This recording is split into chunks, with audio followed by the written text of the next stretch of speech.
Olá, a CCJ do Senado vai analisar até a próxima quarta-feira a PEC dos precatórios, proposta apresentada pelo governo para tentar viabilizar aí o Auxílio Brasil de R$ 400.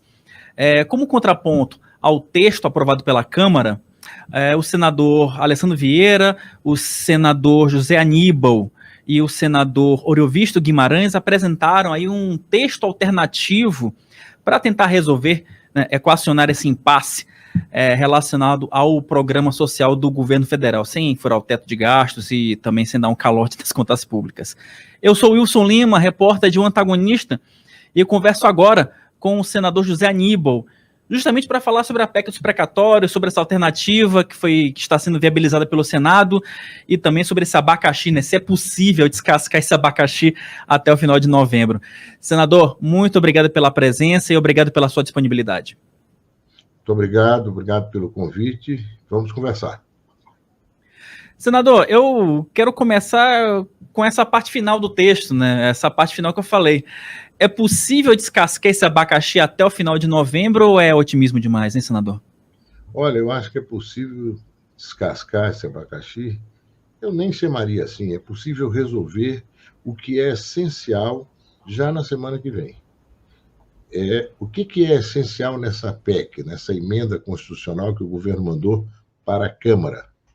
O essencial é garantir o auxílio emergencial, não só a 17 milhões de famílias de brasileiros, mas como está na nossa proposta, a 21 milhões de famílias de brasileiros que estão numa situação de pobreza total, miséria, fome. Isto porque todo aquele ensaio de retomada da economia no meio deste ano foi abortado pelas declarações do presidente, pela tentativa dele de dar golpe, aquela coisa do 7 de setembro, tudo isso desanimou os investidores e a economia brasileira continua num crescimento quase parando. Para o ano que vem está prevista estagnação, que é o pior dos mundos. Então, tem que garantir esse benefício para as famílias, e não só até dezembro do ano que vem. A nossa proposta ela vem acompanhada de uma ideia de como garantir esse benefício, esse auxílio emergencial, pelos anos que for necessário, em função do pouco crescimento da economia e, portanto, do emprego, da renda para os trabalhadores. Como é que se faz isso? Nós propusemos tirar do teto de gastos, emergencialmente, exclusivamente para o orçamento do ano que vem, 89 bilhões de reais que são destinados aos precatórios. Precatórios são dívidas líquidas e certas. Pessoas que litigaram, disputaram com o governo federal, pedindo revisão de benefícios previdenciários, de salários, as pessoas que têm desapropriações de imóveis residenciais ou urbanos, já feitos há muito tempo, que finalmente o governo não tem como continuar tentando protelar. São decisões de última instância, e é dívida líquida e certa. Não pagar é calote. Eles agora estão inventando, querem fazer um pente fino nos precatórios. Já dava para ter sido feito. Eu sou totalmente a favor de que se faça. E aqueles que, porventura, tiver dúvidas, joga para frente até haver uma nova arbitragem. Mas o princípio é pagar os precatórios. Feito esse pagamento, nós teríamos 99 bilhões, não 89, para pagar esse auxílio emergencial em dezembro para essas 21 milhões de famílias. Além disso, nós teríamos recursos, 25 bilhões, para fazer as correções que o orçamento do ano que vem não fez, no salário mínimo, no reajuste do salário mínimo, no reajuste do benefício previdenciário e no reajuste dos benefícios de prestação continuada. Portanto, a nossa proposta ela é muito objetiva. A proposta que veio da Câmara, ela altera dispositivos de finanças e de orçamento, do orçamento, 56 vezes. Para você ter uma ideia, na Constituinte de 88, na nova Constituição, foram alterados apenas 67 dispositivos. Numa emenda constitucional, eles estão alterando 55 dispositivos. O que quer o governo, ou a Câmara, pelo menos, o que veio de lá? Eles querem garantir recursos extras para as emendas de relator, que é chamado de orçamento secreto. A gente não sabe para onde vai esse dinheiro, para que serve e que resultados tem para a população. Então, nós estamos tirando isso totalmente fora, até porque já tem as emendas de bancada e dos deputados e senadores. Nós também estamos impedindo dar calote no pagamento dos precatórios. Tem milhares de famílias que estão esperando isso para resolver problemas urgentes das suas vidas. São dívidas líquidas e certas. E, finalmente, sem mexer na fórmula de cálculo do teto. O Brasil, junto com a pandemia da Covid, nós temos a pandemia da fome e tem que resolver isso já. Ô, senador, mais especificamente sobre a PEC alternativa, né, sobre o texto que o senhor elaborou ali em parceria com o Alessandro Vieira e com o senador Oviedo Guimarães, o que foi até uma atitude inédita no Senado, né, porque tivemos 3 partidos aí de correntes ideológicas distintas, né, você teve Cidadania, Podemos de um lado e o PSDB de outro. Tem um detalhe nessa proposta, que é justamente o que o senhor falou agora há pouco, que é a questão da RP9, né, o orçamento secreto, que o texto ele tenta minar um pouco isso. Existe uma resistência na Câmara, né, para se acabar com a RP9, né? Como é que isso pode ser negociado com o governo, né? É possível, o líder do governo, o Fernando Bezerra, que tem negociado com os senhores, ele deu algum indicativo de que isso pode entrar na pauta, pode entrar no cálculo para você viabilizar o Auxílio Brasil, ou isso é um sonho um tanto quanto distante? O senador Fernando Bezerra, que é o líder do governo no Senado, ele nos disse que é a favor de tirar o RP9, como você disse, o orçamento secreto, aquele que é completamente incompatível com uma sociedade democrática. Você usa dinheiro público sem dizer para onde, para o quê e com que resultado para a população. É inaceitável. Tem que tirar isso fora. Mas, mais do que isso, não pode dar calote nos devedores.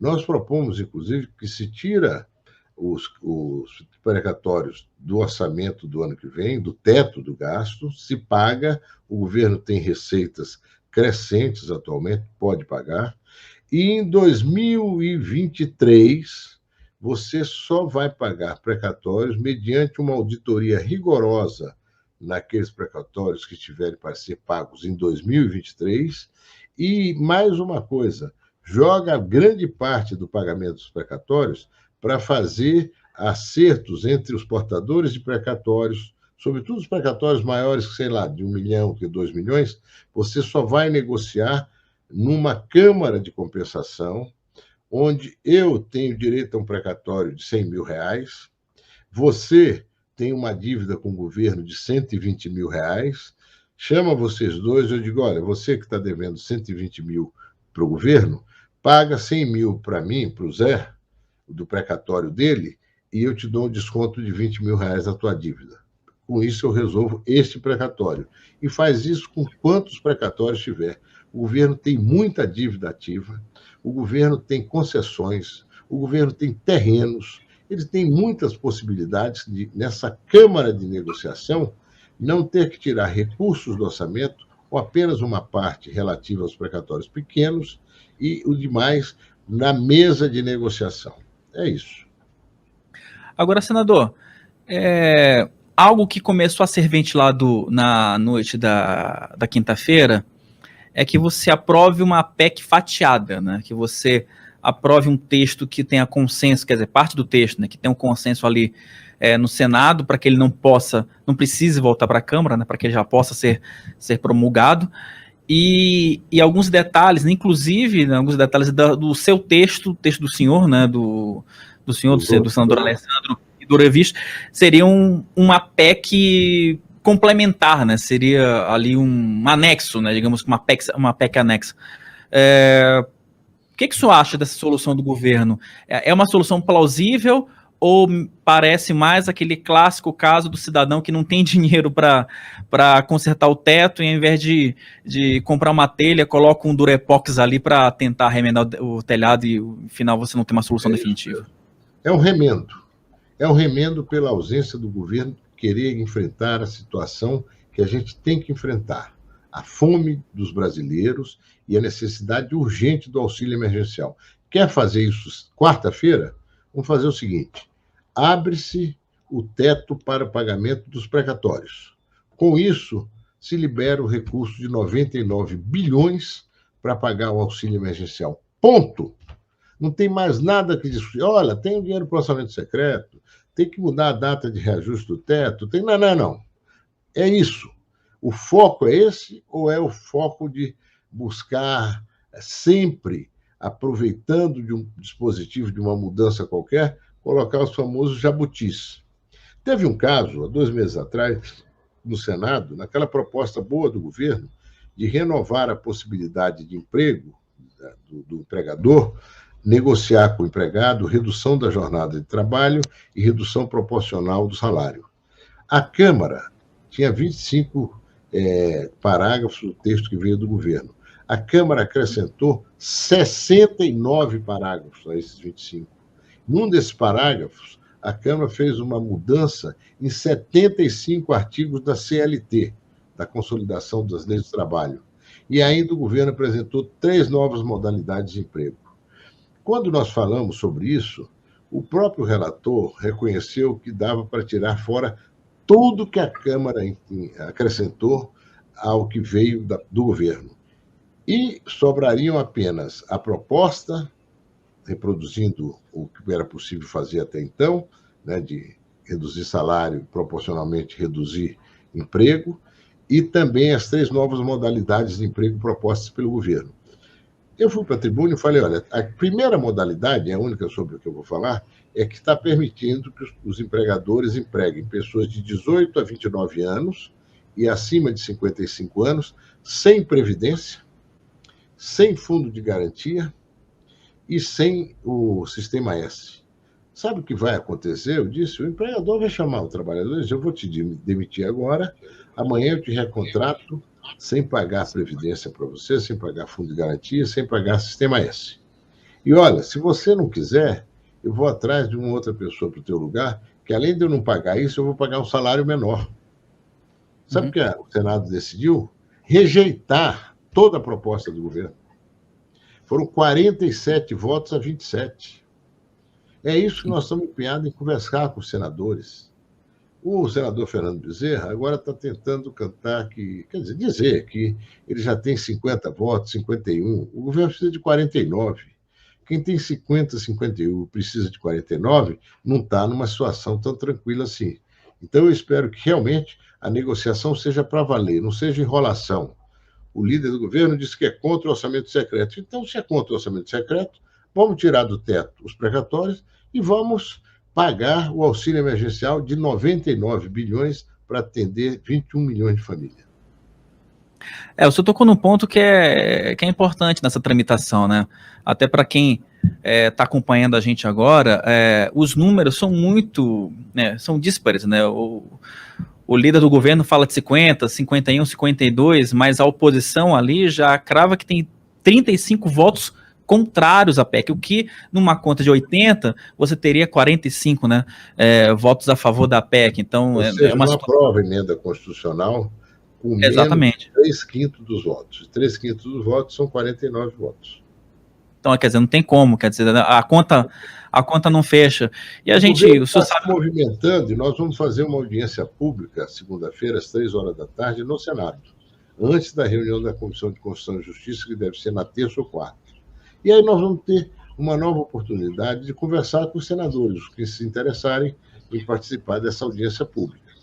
De qualquer maneira, na atividade do Senado, já a partir de segunda-feira, estaremos mostrando, mais uma vez, aos senadores que a nossa proposta garante o pagamento do auxílio já. Não precisa aquela PEC da Câmara, que veio com mudança disso, daquilo, muda daqui, muda dali, faz isso, faz aquilo. Não tem números, a gente não consegue viabilizar as coisas. É uma coisa difícil de entender, porque foi feita de propósito mesmo, para poder liberar não só orçamento secreto, como outras coisas que o presidente quer fazer para um objetivo meramente eleitoral. O auxílio emergencial interessa politicamente para o Bolsonaro. Nós não estamos tendo preocupação nenhuma com isso. O auxílio emergencial, quando a gente viu ontem né, no Brasil, as filas para receber o auxílio do Bolsa Família, que está pouco mais de R$ 200, R$ 217, eram enormes. As pessoas estão precisando de um dinheirinho, pagar a conta de luz. Alguns já estão ameaçados de corte, alguns já receberam corte, porque não conseguem pagar, aumentou muito a conta de luz. Comprar alguma comida, nem que seja para 15 dias. É isso que a Câmara e o Senado têm que pensar. Não é em pensar em aumentar mais recursos à disposição das bancadas, aumentar mais recursos à disposição do governo. Na origem, nós propusemos ao governo que fizesse um esforço de cortes no orçamento. E o governo não se interessou muito, não. Falamos, olha, tem um custeio do orçamento, 89 bilhões, 98 bilhões para o ano que vem. Tira 10% disso aí, até mais. Custeia a manutenção da máquina pública. Olha que custo que tem a manutenção da máquina pública. Não tem salários aí dentro. Tira também benefícios fiscais que o governo já previu para sair no ano que vem, de 22 bilhões de reais. De 350 bilhões é o total disso aí. A gente gostaria que o governo fizesse um pente fino aí e cortasse muito mais do que isso. Mas 22 bilhões já é alguma coisa. Mais 10 das despesas de custeio seriam 32. Mais 16 bilhões dos precatórios do Fundef para a educação seria 48. Mais aqui, mais ali, nós chegaremos no número. Mas eles não querem fazer esse esforço. O governo está desarrumado. Você vê que a equipe do ministro quase que se desfez, né? Saíram 4 ou 5 figuras importantes dentro da equipe. Senador, me parece que é muito o governo do puxadinho, né? Não vou nem dizer o governo do cercadinho, né? O governo do puxadinho. E, senador, para fechar esse papo sobre a PEC, eu queria que o senhor falasse para a gente um pouco por qual motivo essa PEC da Câmara ela é considerada tão ruim, né? Porque se fala muito, porque a PEC é ruim, porque a PEC é ruim, porque a PEC é ruim. Por que essa PEC de fato ela é tão ruim e ela tem alguma chance de passar pelo Senado? Pelo jeito, não, né? Eu acho que não, nenhuma chance. Ela é tão ruim porque ela muda excessivamente a Constituição, sem ter havido uma boa discussão sobre isso, sem ter havido audiências públicas para ouvir setores que se interessam nesses dispositivos da Constituição que eles estão mudando. Foi um feito enorme, um esforço enorme feito há 32 anos atrás, 33, na Constituição, na Constituinte. Agora estão fazendo como se fosse um projeto de lei que você faz ali rapidamente, aprova e manda para o outro poder.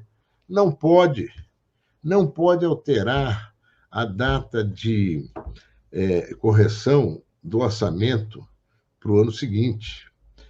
Pelo dispositivo atual, você corrige o orçamento do ano que vem de acordo com a inflação do ano anterior. Quer dizer, o orçamento de 2022 será corrigido pela inflação anterior, atenção, medida de junho do ano passado a julho desse ano. Eles querem fazer de janeiro a dezembro desse ano. Por quê? Porque teve mais inflação no segundo semestre e aí vai dar uma correção maior para o orçamento do ano que vem. Ocorre que se você não tem o que você vai poder corrigir no orçamento do ano que vem, você vai chegar à seguinte absurda e esdrúxula situação. O orçamento de 31 de dezembro do ano que vem, desse ano, que vai servir para o ano que vem, vai ser fechado sem ter a correção da inflação. Aí eles estão dizendo, vai corrigindo e tal. Isso tudo é gambiarra. Isso tudo é tirar a transparência, não é, das contas públicas, que deviam ser muito vigiadas, porque é dinheiro do cidadão. E aí já que nós temos condições de legislar sobre isso, vamos mudar algumas coisas aqui que nos interessam. Conversa. Vamos mudar aquilo que interessa àquela pessoa que está ali na rua, que está nas periferias das cidades e passando fome. Senador, quero te agradecer pela conversa, quero te agradecer pelo papo, quero te agradecer pela disponibilidade, pelo seu tempo. Um grande abraço e, mais uma vez, obrigado pela atenção, senador. Muito obrigado, eu que agradeço a vocês. Muito bom dia e bom final de semana.